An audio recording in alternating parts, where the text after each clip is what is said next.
Mr. Chairman. Mr. Chairman and colleagues, today's hearing on the President's trade agenda begins with American retirement funds, investors, and our economy in purgatory thanks to Donald Trump's plan to hike tariffs to levels not seen since before the invention of the automobile. Prices are continuing to increase. Markets for made in the USA products are slamming shut around the world. The U.S. economy has gone from the envy of the world to a laughingstock in less time than it took to finish March Madness. Through it all, Donald Trump and his advisors have yet to provide an understandable explanation, any explanation for what his tax hike on the American people is supposed to accomplish.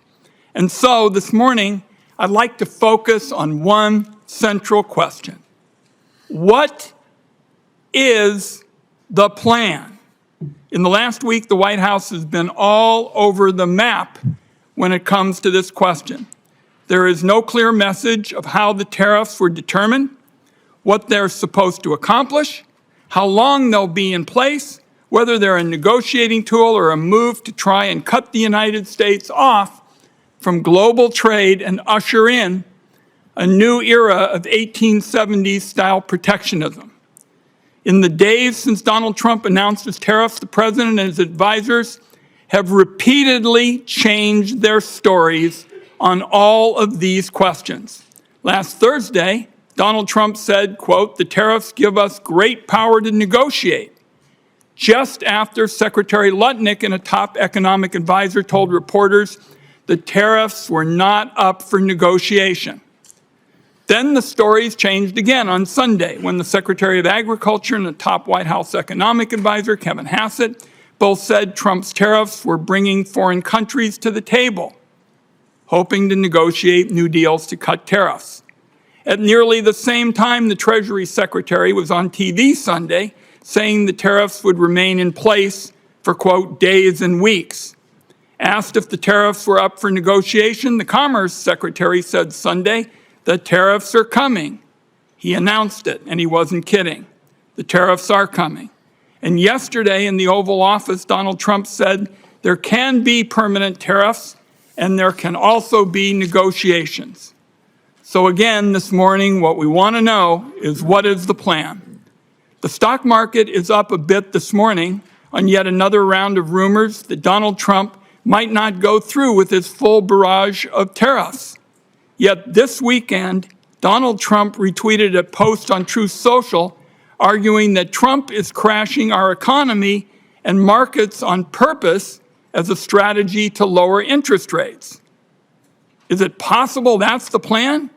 Tank the economy so wealthy people can borrow money more cheaply?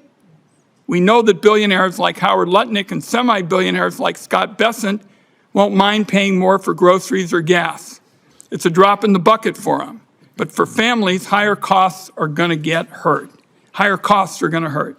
The nonpartisan Yale Budget Lab predicts the tariffs will cost families $3,800 in the first year alone. In Mr. Greer's confirmation hearing, he argued that economic security leads to strong national security.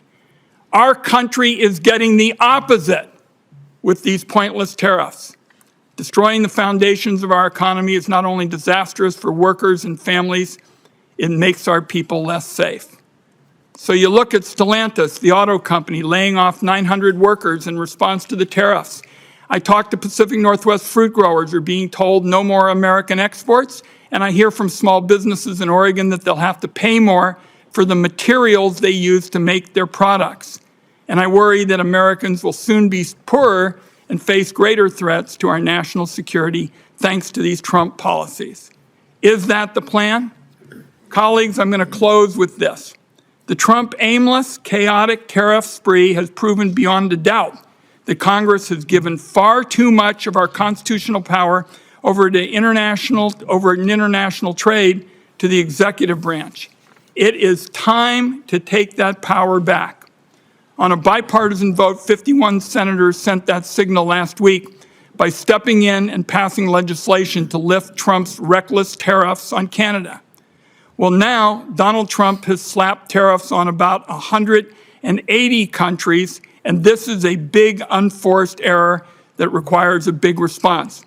So let me close with this announcement. Today, I am proposing a new bipartisan privileged resolution to end the latest crop of global tariffs that are clobbering American families and small businesses.